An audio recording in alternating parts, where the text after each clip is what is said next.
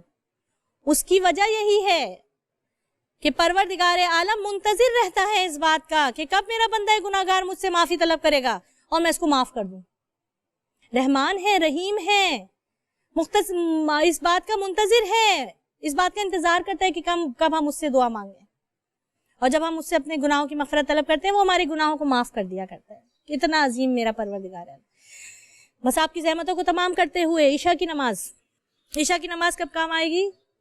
مرنا سب کو ہے، دعائیں کیجئے کہ ایسی موت ملے کہ جو قبر کی گہرائیوں میں اتارے جائیں،